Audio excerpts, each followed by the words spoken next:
What's going on, guys? Welcome back to the Four Members Podcast. So in today's podcast, we're going to be talking about social media and how we use it to communicate to other people on this planet.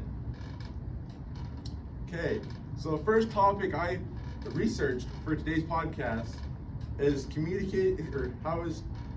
how communication through media helps people. Communication through media can help people who are also in your situation. Like, let's say Lucian's depressed, and I make a video of how I used to be depressed, and then I got better. That shows that there's light at the end of the tunnel.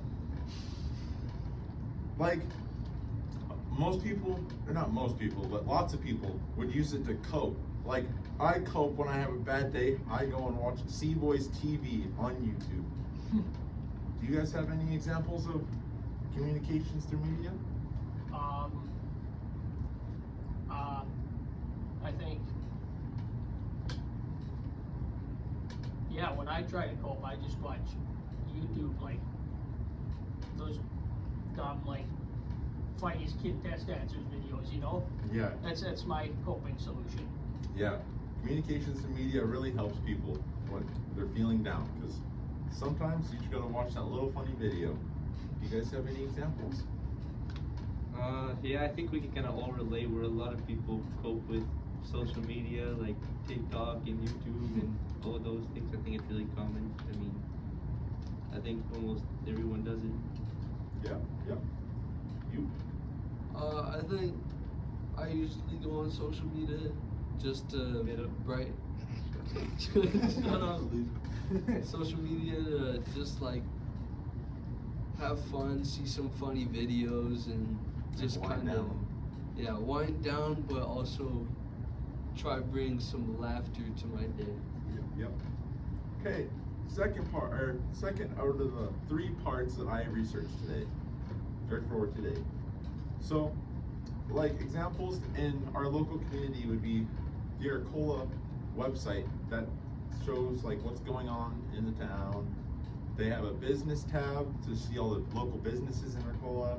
They have an about section that tells history about Arcola and latest news and more information for residents.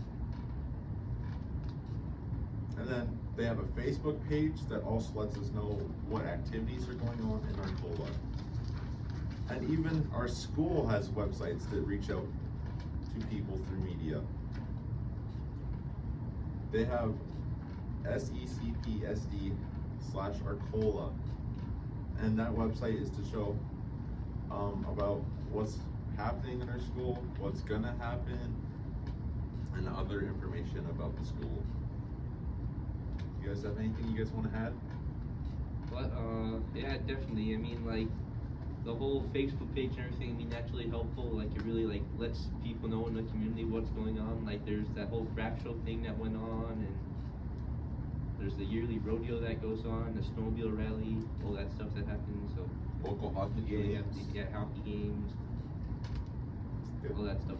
Good. Do you have anything you guys want to add, or you just move on? Yeah, my dad, and my mom use like the Facebook page and stuff to kind of just figure out and plan for things to do over the weekend and the summer, like the rodeo, usually around fall-ish.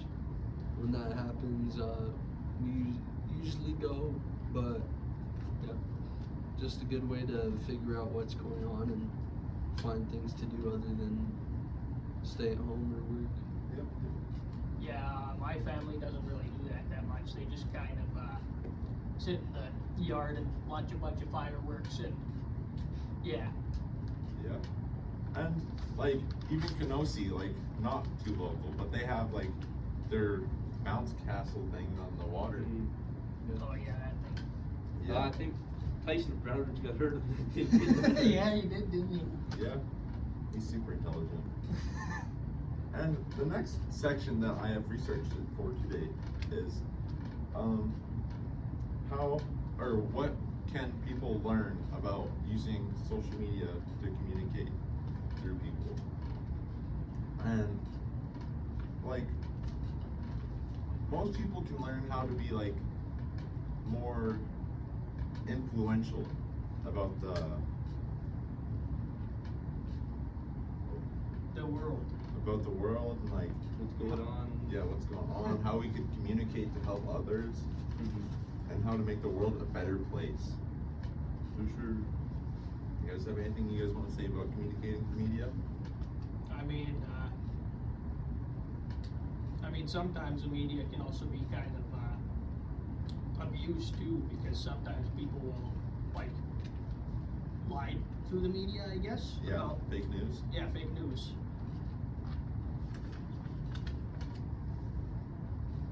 Do you guys want to add anything?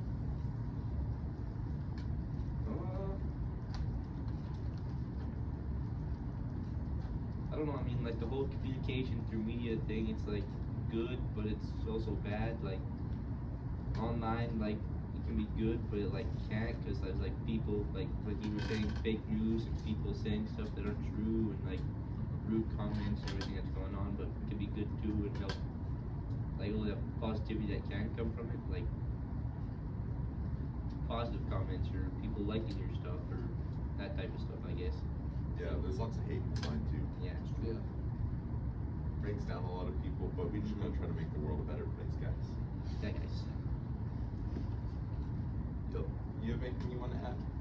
I mean, communicating through media can have a lot of upsides because, you know, it's a quicker and easier way to communicate with people. But then there's also a lot of good things like reaching out to people if you need help Yeah. with mental health and any sorts of abuse and stuff. Yeah. So it can be a little easier to talk to people I agree. because some people, it's not easy for them to go out in the world and like go talk to their friends about stuff in person. Yeah, And it's a lot harder. sometimes it's a little easier to do it just on your phone. Yep.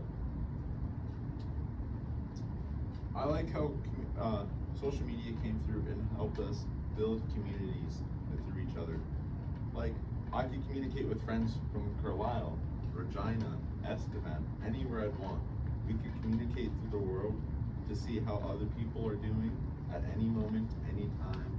See like what life is there. Like, I could email someone in Africa and see how life is differently there. It would probably take them a while to respond, though, you know. Yeah. Yeah. Or even China. See like what they're about.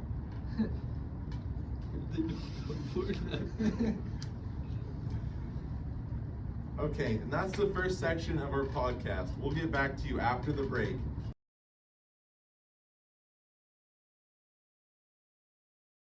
Welcome back from the break. We just had to go drink some coffee, get our hopes back, like get our energy back. Yeah, for sure. Anyway, so now we're going to be talking about legal and ethical issues in communications media. So a really important thing in this is copyright. And like the term copyright is like when musical artworks and fixed material can be like written or recorded. And this means that the copyright owner has the sole right to reproduce the work or even a substantial part of it in any form of material. And like copyright stuff, like it's a really common thing where like somebody like kind of copy what someone did and they'll get copyrighted for it. And like a big example of this is the whole Puff Daddy case with what was his name? This Sting from Sting Police. from the Police. Every breath you take, and Diddy's song "I'll Be Missing You," which was a pretty big thing, I guess. I mean, like, what do you guys' thoughts on that? Yeah, those songs are both back up on the chart because of TikTok now. Mhm. Like both the songs are retrending kind of. There was a dance to it, I believe. Oh, It's yeah. more like a sad trend, but yes. Uh-huh. And I heard that he got fined like $2,000 for every day. Yeah. It was every day. That's pretty crazy. I thought it was more of a bribery or something to be able to use his song, but I don't know. But it's It's like- all alleged too, isn't it? Yeah. I'm pretty sure that he is like they do have a contract to pay like. Yeah, I think it is true about the 2000. Because if you hear both the songs, they both sound very, very similar. Yeah. I mean, like, $2,000 a day is a lot. Like, 14 grand a week. It's a lot of money. You could buy like Buy a fresh dirt bike every week. fresh dirt bike every week. Anything else you guys want to add? Yeah, it's just weird how much of those, like, I want to say retro, but like, if you consider the 90s retro, it's weird how many of those songs have just resurfaced in popularity because of, you know, TikTok and Yeah, yeah. media and stuff. Yeah. Mm-hmm. Like even like in Russia, there's a fake Mr. Beast that like steals his videos, like title, words, like literally everything, and he gets like millions of views just because Mr. Beast doesn't have a Russian channel, because Mr. Beast has like Spanish channels for more people to listen around the world. Mm-hmm. That like kind of brings back to like the communications through media. He's figured out how to communicate Yeah. through different languages. For sure, he has like a deaf one. Like he's just hitting all branches of communications through media. Oh yeah, it's a really big thing. Anyway, the next thing I researched were some currently copyright issues in Canada, which are extended terms of copyright protection in certain areas, concerns about digital locks. This prevents device repair as well as attachments to the Copyright Act in 2018 and new rules of practice in 2023. What do you guys think about that? I think it's interesting. Don't really have too much to say because Oh yeah, I don't know that much about it either, but like, I don't know, it's kind of interesting that even here in Canada, which like in US there's a lot more like music artists and like actors and stuff in the US versus Canada. Not that there isn't some in Canada, but I feel like it's a way bigger thing in the US versus Canada. yeah, even like most of the big actors from Canada live in the U.S., so most of it will be U.S. like known instead of more Canada wise. Yeah, like Wayne Gretzky, Ryan Reynolds, Jim Carrey even was a Canadian. And I feel like copyright infringement is just a word that's thrown around a whole lot these days, because like, you know, you're always hearing about, oh, they copied this guy or whatever, you know? Yeah, because there's lots of songs that are like resurfacing, and then people want to like remix them, like get back on the beat, like try out the beat, like just see, like they think they could do a better version of their song. Well, yeah, like even in the movie industry, like the amount of old movies that have been remade, and honestly, most of them are a lot worse. Yeah, like Beetlejuice, and you ever seen that one? Yeah, Yeah, that's not as good as the Hocus first one. Pocus. yeah, there's a lot of them. Uh-huh. Yeah. Anyway, next thing I researched was the consent and circumstances needed for various types of communications and media, like appearance, music, and material. Like for what you need for appearance when featuring individuals, like advertisements, commercials, or promotion materials, the modules must consent of use of their image. Or like in music, when music is in things like films, commercials, and videos, you can obtain licenses from publishers, record labels, or performing rights organizations. One more of those is material. This is necessary when being copyrighted material like texts, images, or videos that are created by others. Consent can be attained through licenses, agreements, and getting permission from the copyright holder. What do you guys think about that? That's about like you're like, as long as you ask and like legalize, you can still. Yeah. Okay. Yeah. Like. Or if the artist is like dead, probably. But yeah. Yeah, as long as they don't have it like what is it, like brand, like yeah, because you have to go to like the copyright things where you have to like, Mm-hmm. because like Beyonce was trying to get like Queen Bee or something copyrighted Mhm. to her. Yeah. Like lots of bigger bands have like Mhm. stuff copyrighted to their name. Mm-hmm. Yeah. And you get a hold of that through record labels and stuff too for music. Yeah. Like not even just artists go through like copyright things. Like they're producing labels like the one Drake owns. Mm-hmm. I have no idea what it's called.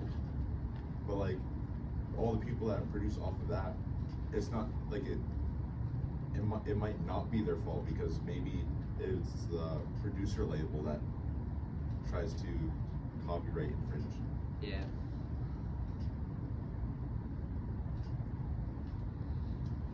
Okay.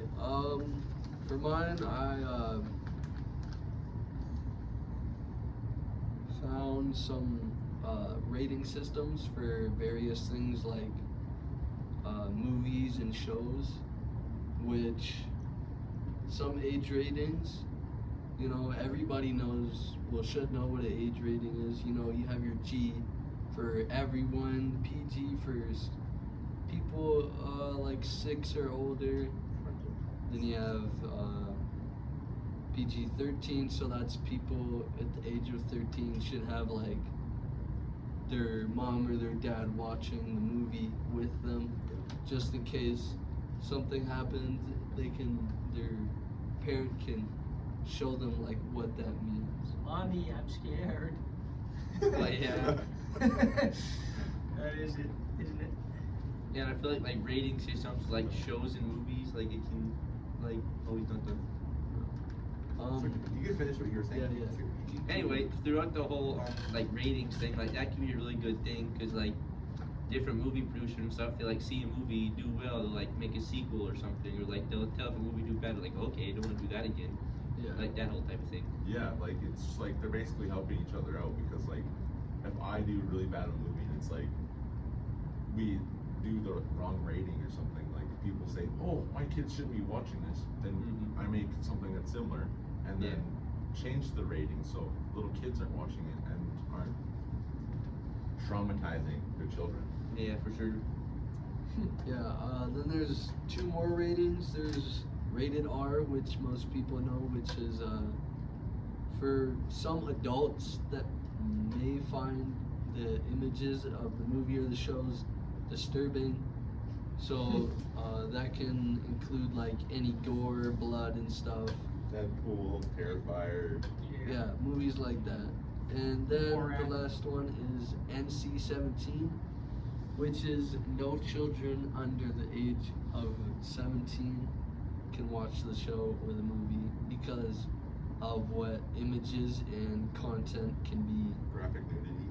Yeah, stuff like nudity and hard gore and stuff like that can be like really disturbing to other people. So like, Damien, what's your opinion about that? Bro, no scary stuff for me. Me speaking of English, that No, scary, very scary. But like the nudity parts I could handle most of the time. I wonder why. Yeah, I wonder why too. But yeah, I can handle the language. I think I don't get like hurt by any words said on any television. Nudity, don't mind. Kind of like it a little bit sometimes. What are your thoughts on this, Lucian? But yeah, I mean, like, I'm okay with most of it. I don't really care. I mean, like, not that, like, I'll watch a scary movie or something. I don't really like scary movies though. Like, I went to Smile too with some friends and they all left, so I was like there alone. So when I finished the movie, it was scary. But yeah, I'm okay with most of it. I mean, like, I don't really care. I just don't really like scary movies, to be honest. Yeah, you like scary movie? No, I don't. Why? Oh, I haven't even watched scary movies. No, that movie's funny actually. Yeah. It's not even scary. What's up? Ryan, would you like to add anything to this? I think, well, yeah, the age rating system, there's like a lot of,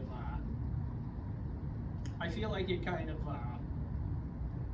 adapts with time too, like, because what might be considered, I don't know, like, unacceptable or Yeah. taboo a while ago might be more acceptable, and thus the age rating would be lowered a little bit. Yep. So that happens all the time. Another weird thing though is how like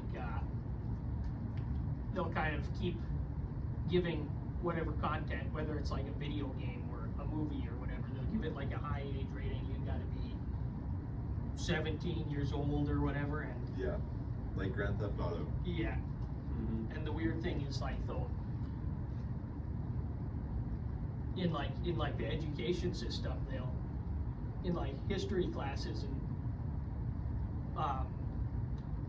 stuff like that, you know, they'll show these movies where there's like these weird, like, there's sexual content, there's like blood and gore and stuff, and nudity, yeah, there's like all sorts of that, even though, Yeah, like the movies of like old tribes usually that they like the women don't wear shirts, and so Yeah, usually yeah. they're showing their breasts on the cameras, so it's not always super child friendly. Yeah. Yeah.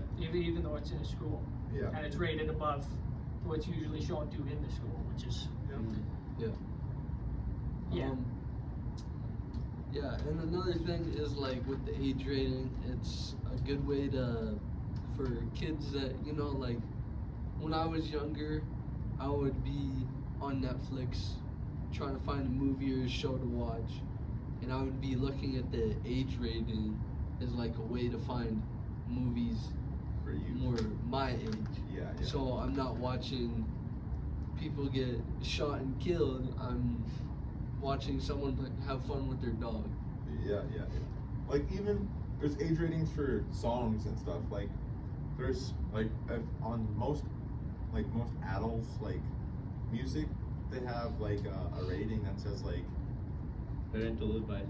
yeah, and it's like a little black tag on. Usually it's in one of the four corners. Yeah. Usually it's bottom right, I think, something like that. Typically, I don't know. Yeah, because usually it's on the album cover. Even like online, if you look at it, it'll have it on the album cover itself. So another rating is a thing called Rotten Tomatoes. Have you heard of it? Yeah, I've heard of it. I don't know too much about it, but I've definitely heard of it. Lucian, have you heard? Well, you've yeah, heard- same you as know him. the I've Rotten heard of it. I Tomatoes. don't like know much about it, but like kind of understand what it means. So like, Rotten Tomatoes is kind of based on reviews of a movie or a TV show. And it's like the critics too, isn't it? Like the Yeah. Yeah. So it's like when a movie or a show gets 60% of reviews that show positive, it'll be considered a fresh movie. So they basically call it a fresh tomato. So it's nice, it's good, everyone enjoys it. Yeah. But then when a movie gets 60% of views that are negative displayed for that movie, then it's called a rotten tomato. Yeah. So people won't like it, it's not nice. Yeah. And that's kind of how the Rotten Tomatoes rating works for movies and shows. Yeah, I see. Do you have any opinions on that, David?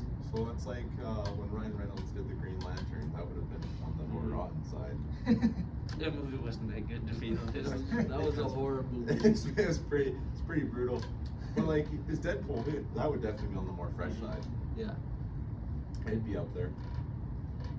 Lucian, any thoughts? Well, no, I mean like, I feel like you covered it pretty well and explained it all pretty good. Okay. Ryan, any thoughts? Not really, except sometimes the Rotten Tomatoes thing, it will give like not exactly bad reviews for good movies, but like it'll kind of underrate them a little bit. Like Yeah. I think when what was it, the Mario movie was released, they kind of the audience score for that movie was like almost it was in like the 90 levels. But the critic score, the Rotten Tomatoes score, was like at 60 or something, in the 60s or something like that. Yeah, it's definitely because like more of the adult content. But if you ask like more kids, like kids would love the movie. Like it's just like it depends how you look at it. Because if it's more of a kids show, more adults will be just like the adults will be reviewing it, not kids. So usually they'll give a lower rating just because they're adults and they don't find it as amusing to them and like more like that drags them in more. Yeah. They'd be more like attracted to like adult shows, like more like they're more like their humor, not like kid humor. Yeah. And another thing with that is that like if a movie doesn't have that many ratings, it can affect the score a lot more compared to if there's hundreds of thousands of people. Yeah. Yeah. I'm done mine. Well, why'd you drag that on so long? Jesus Christ. Okay. Now we're going out to the break.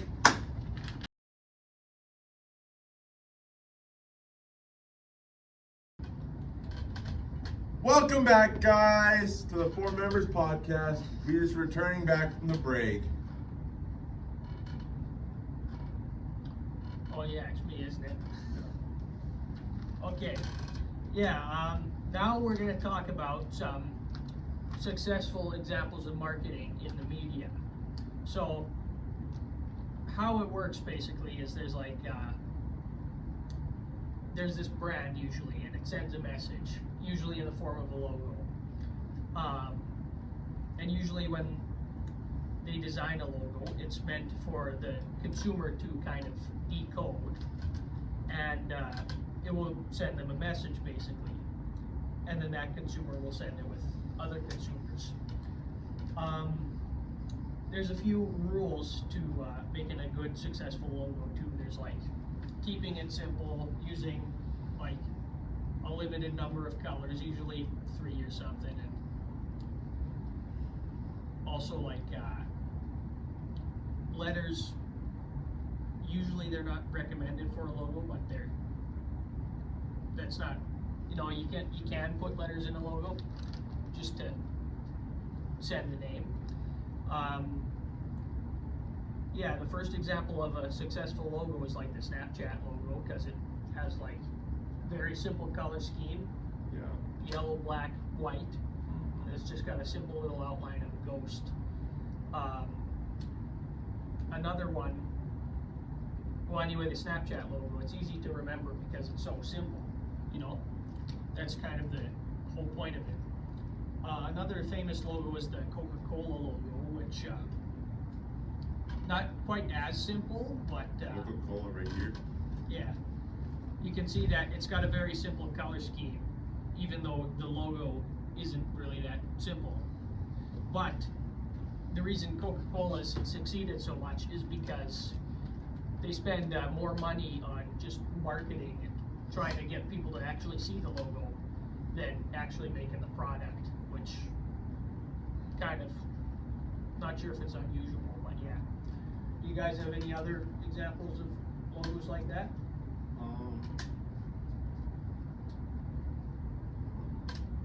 You guys? I mean, yeah, there's lots of them. Like, Husqvarna. yeah, like White and blue. just simple H with then like H has like the gear font. It's just simple and easy to remember. Or Yeah, like, with like the Castle thing. yeah, Yeah. or like Honda. Yeah, Honda. the Simple wings. H. Red and white. yeah, those simple ones like that. Yeah. All the they- dirt bike brands, pretty simple. Usually companies got like certain colors associated with them too, you know, like McDonald's is all Suzuki, yellow. yellow, black, white. Yeah. Yeah. Yeah, that's all for the marketing. Now we're going to talk about some controversial stuff today. Social issues in the media. So, yeah, I think specifically the most prominent social issue in today's world is like kind of the modern dating cycle. Now you may be thinking like, what's wrong with that? You know, what's wrong with that? But the biggest problem is always like shifting and changing. You know, it's always, there's kind of, it's not always a bad thing, but it's just uncertainty that makes it like bad, you know. One thing that kind of contributes to like the uncertainty and stuff, you know, is the media, of course.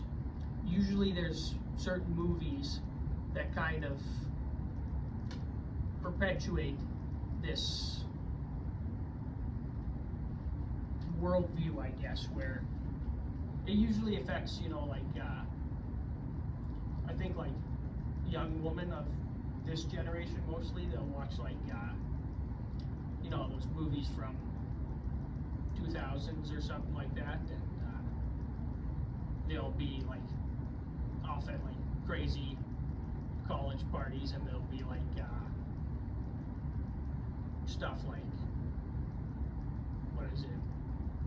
Some movies even have like the girl getting pregnant, for example, you know, it's like, and then the people watching that movie, they kind of think, oh, this is the world we live in now. So that kind of sends like a weird message. What do you guys think of that social Yeah, issue? like false envisionment. Mhm. You guys got anything? You guys don't know what to say about that one? Well, I just kind of pulled that idea out of thin air, Well, you know? yeah, I mean, like, there's definitely stuff going on, and it happens like that. I mean, Yeah.